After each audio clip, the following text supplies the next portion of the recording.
Second part. The sheriff arrived at the hospital, his heart grown as heavy as lead.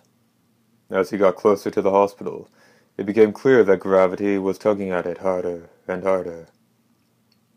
"Sheriff," the nurse at the front desk called out to get his attention, but his feet kept moving. "Sheriff, the director says he needs to talk to you." "I'll get to him later," he replied tersely, advancing down the hall. His heart was growing heavier, and yet it was beating faster than before. Somehow, he seemed to know that even after he reached her room it wasn't going to get any better.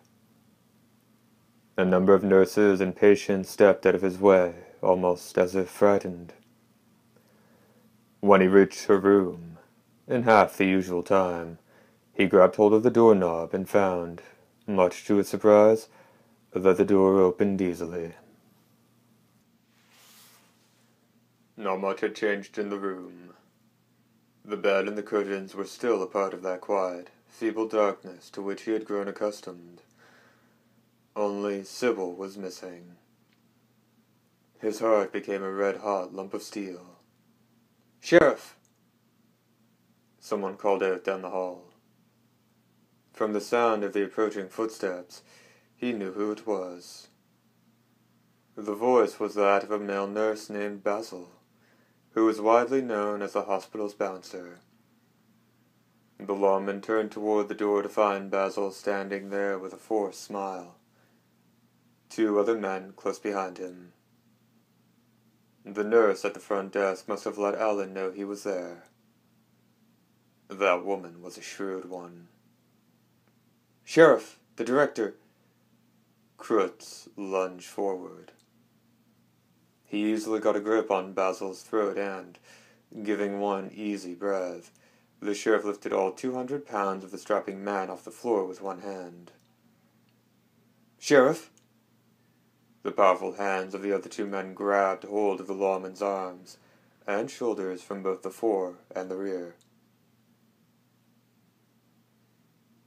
"This is Sybil's room." Krutz forced out each and every word with the weight of 3 decades in his voice. And then, with every ounce of strength he could muster, he took a swing with his left hand. The two men, who were no strangers to violence, slammed back against the wall with a force that made it tremble, and then slowly slid onto the floor. On the way down, one of them managed to get his electromagnetic baton out, but the sheriff struck it out of his hand with a swift kick of the foot. The hand that gripped the weapon was crushed at the wrist. The steel baton shattered in a shower of blue sparks. Between the pain and the electromagnetic waves that bombarded him, the man lost consciousness. "What the hell are you doing, Sheriff?" Basil gasped, his hoarse words falling with his sweat. "This is Sybil's room," the lawman repeated. "For 30 years I've been coming up here to see her. You, me, this village. We all got older, but this right here never changed because Sybil was always here. Where'd you take her?" "Don't know. Ask the director." "Where's Dr. Allen at?" "I'm right here, Krutz. You'd best set Basil down. Another 3 seconds and he'll suffocate."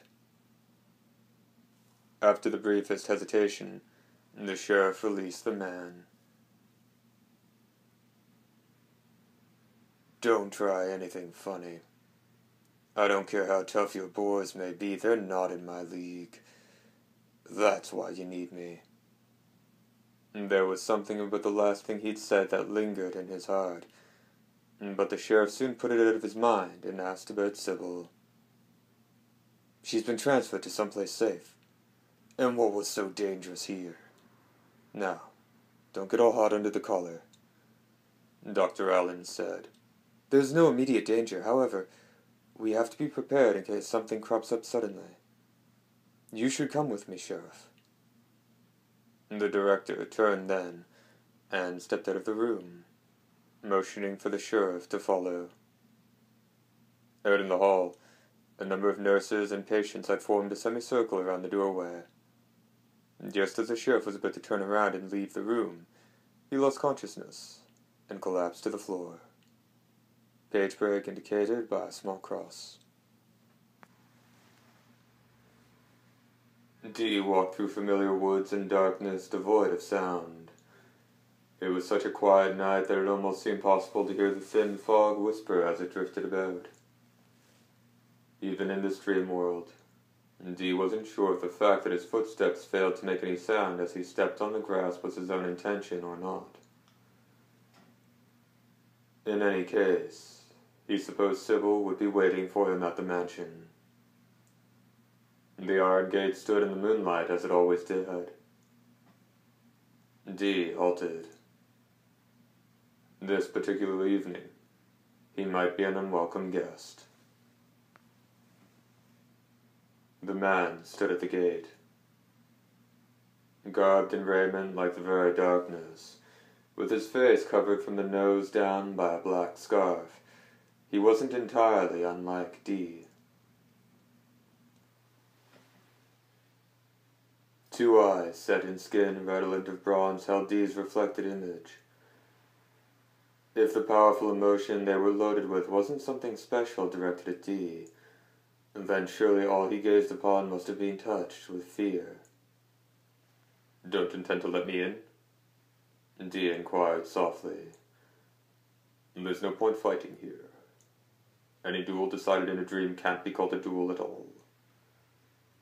His opponent stood there, looming like a wall of iron that had no answers for him.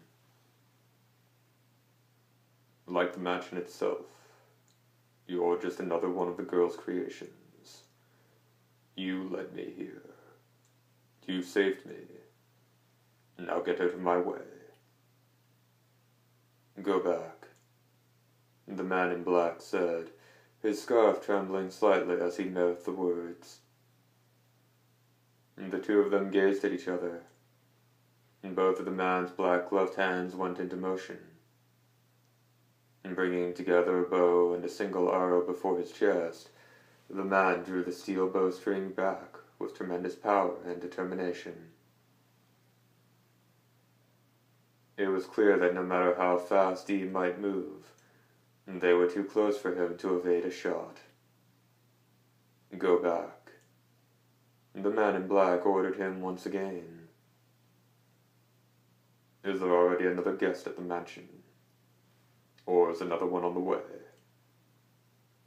If you use that bow, there'll be no taking it back. The tension swelled. The moonlight froze, and even the fog stopped dead. In a world choked with a thirst for killing, the youthful hunter was the only thing of beauty. The steel flew. Dee stopped it with his empty left hand, and as he caught it, that same hand blurred with activity. An instant later, Dee felt another presence off to his right. And both Dee and the man in black kicked off the ground simultaneously and ran toward the presence. It came as no surprise that both of them sprinted forward in an attempt to discover the identity of whoever had invaded this dream.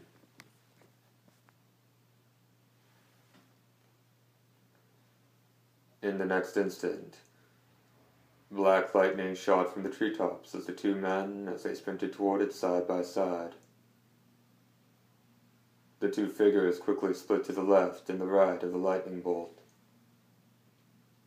Still holding the arrow that he caught with his bare hand, when the man fired it at him, he hurled it again in the direction of the presence he detected.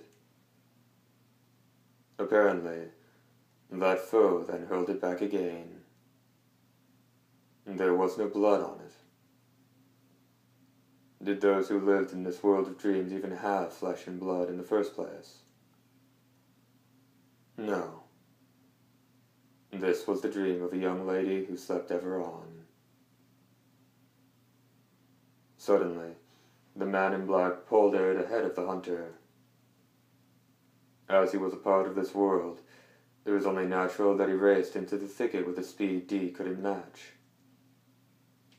And there were emanations of some awesome conflict from the area, and then the presence unexpectedly disappeared. Jumping in scant seconds later, Dee found a thin mist eddying sadly before his eyes. There was no sign of either the man in black or their unseen foe. Perhaps they'd awakened from the dream? Noticing something on the ground, Dee bent over. What his black-gloved fingers touched was a scrap of cloth sticking out of the earth. It was clear from the jagged shredding at the edge of the cloth that it had taken incredible strength to tear it off. Perhaps the man had torn it free in that brief second of battle. After trying unsuccessfully to pull the scrap from the ground with all his strength, Dee realized that it was going to be impossible. Perhaps in accordance with some physical law of this dream world, the cloth had become one with the black ground.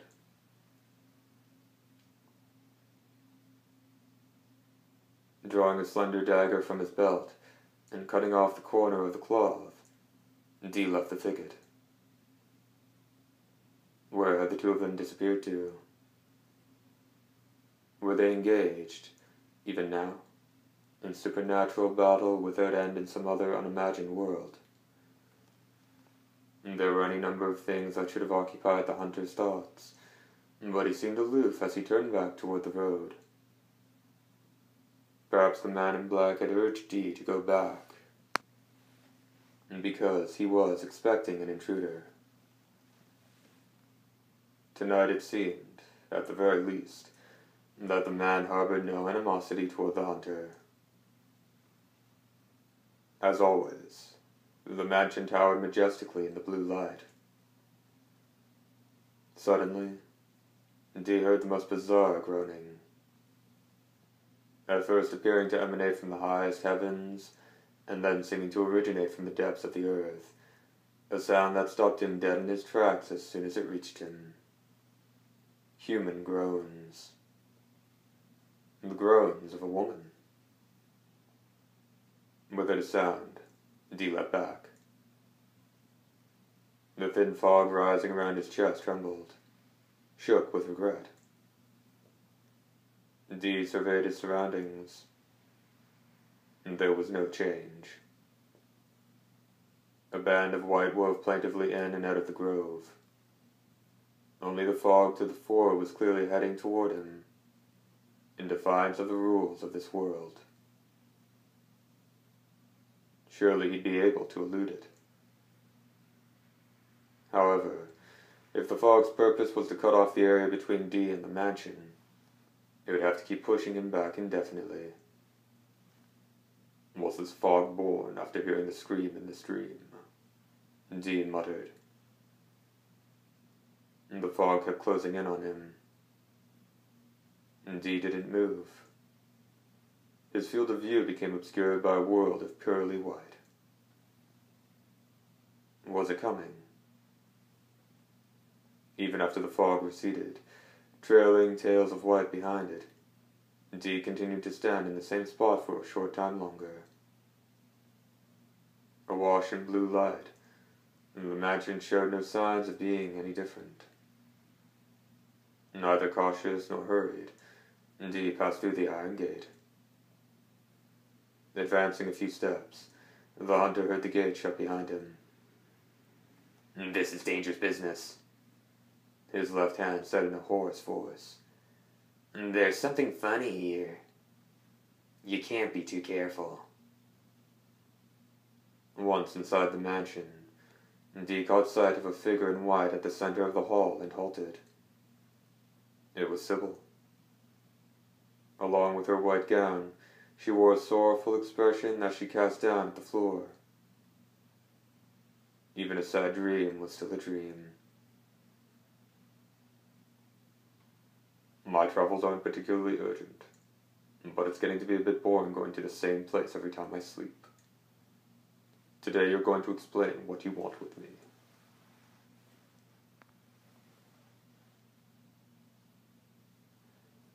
At these words, her slim face grew even more pensive, and she hung her head still lower.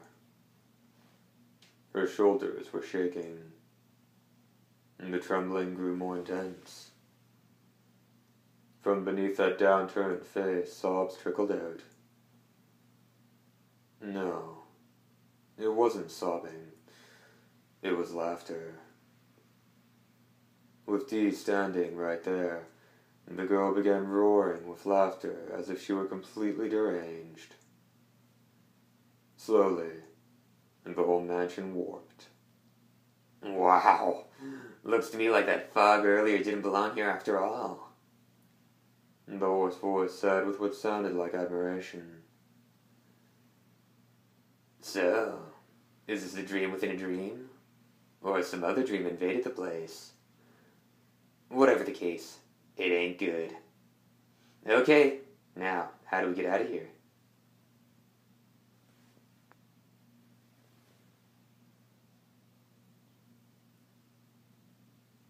The voice seemed to suggest that the fog might be an illusion powerful enough to drive even the master of this dream mad. Can't we just leave the dream as a dream? Dee muttered, seemingly oblivious to the mansion as it swayed like the whole place was underwater. His tone sounded somewhat wary. It's horrifying, so it must be destroyed. It's beautiful, so it must be destroyed. It doesn't want to be destroyed, so it must be destroyed. At this rate, what will humanity leave behind? These remarks likely weren't directed at the young lady before him. The girl's voice had already become something inhuman, and Dee noticed that fragments of it moved around her like a white cloud. Every time the girl opened her mouth, more sound poured out. And this was truly a dream world, with clouds forming from her voice. Part of the cloud suddenly stretched out. A silvery flash sliced it in two. Long sword in his right hand, Dee ran straight for the figure he now knew was a fake Sybil. Retreat was not in this young man's nature, yet clouds besieged him from all sides. As his long sword mowed through them, they wrapped around the steel-like silk floss, one layer after another.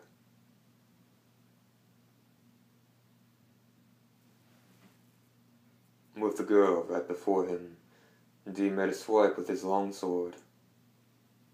The blade should have taken her head off then and there, but it met stiff resistance and bounced off. The work of the clouds, no doubt. Someone pushed the rebounding blade behind the hunter's back. This person that even Dee hadn't detected was none other than Sybil. With one movement of her slim arm, she snapped Dee's sword in half. Taking the portion of the blade that remained in her hand, Sybil hurled it at Dee. The hunter caught it with his left hand. The piece then stretched out between the fingers that gripped it, penetrating deep into Dee's chest.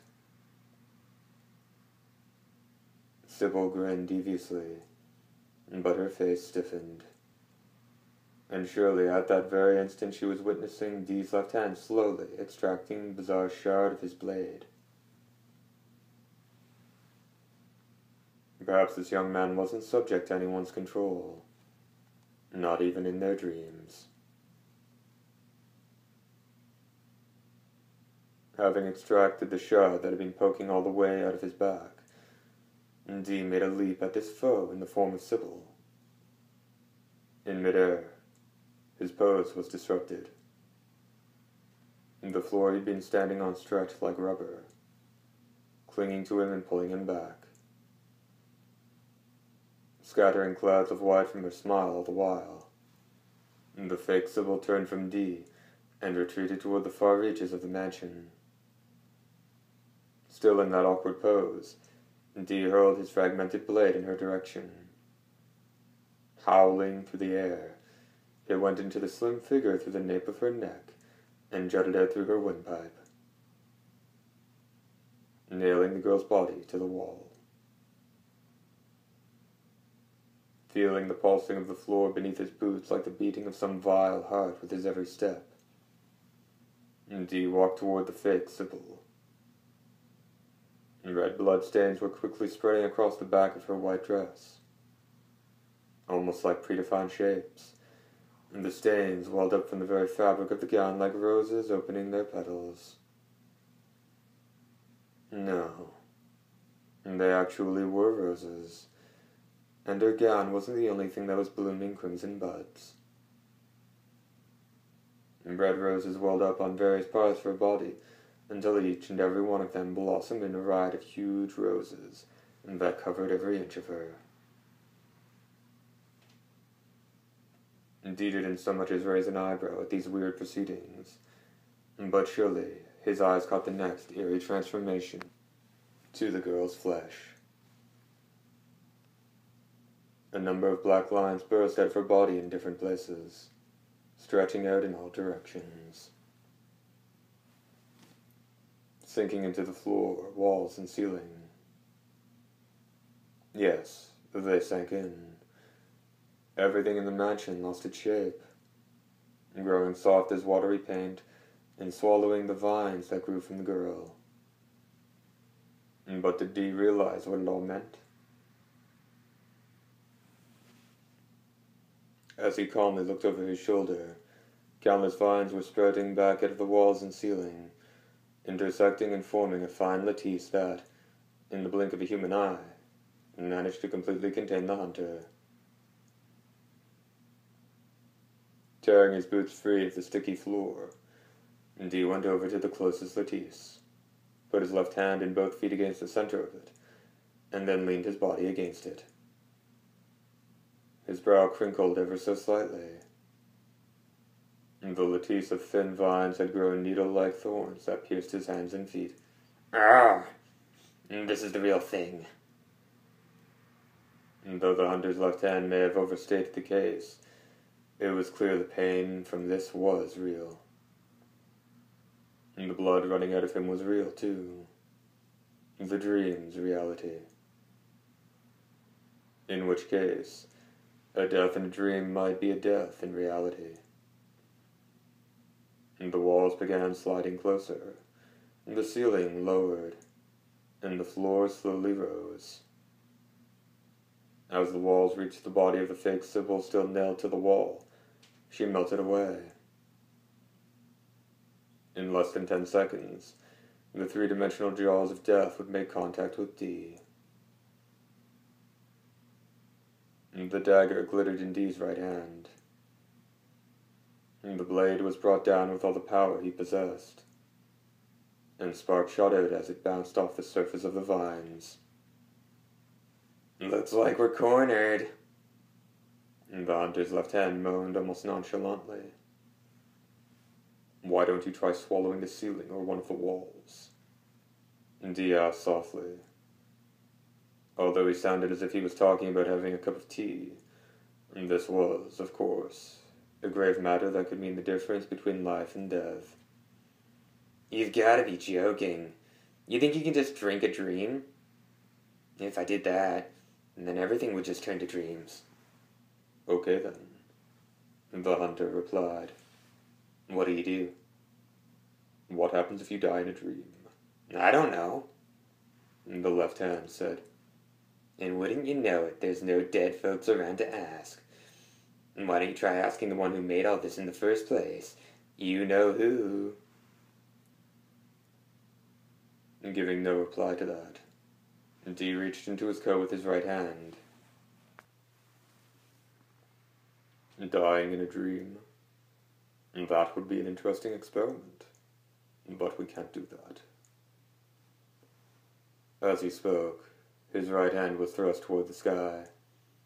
Something like a scrap of paper flew up into the air. It was Dee's dagger that then pierced the scrap. And then both items were driven right into part of the floor, and that was rising like muddy water. And though the substance rang like something solid as he stabbed into it. Suddenly, everything went black. And he opened his eyes and found himself in the middle of the lane that ran to Sybil's mansion. Waking from a dream within a dream, he'd returned to the first vision. Not saying a word, he looked down at his left hand. There wasn't so much as a scratch on the back or the palm. As for his longsword, it remained in its sheath. Hey, what did you do? The hunter's left hand asked in a surprised manner. Bending over, he reached for something that glittered on the ground by his feet. This was the spot where he'd thrown his dagger, and what he picked up was that very same blade. To the tip of it was stuck a piece of brown cloth, the cloth that the assassin in the thicket had left behind. And because the twisted, melting mansion was some nightmare spawned by the assassin, a strike to the piece of cloth that linked it to Sybil's dream was all that was needed to deal a lethal blow to that dream within a dream.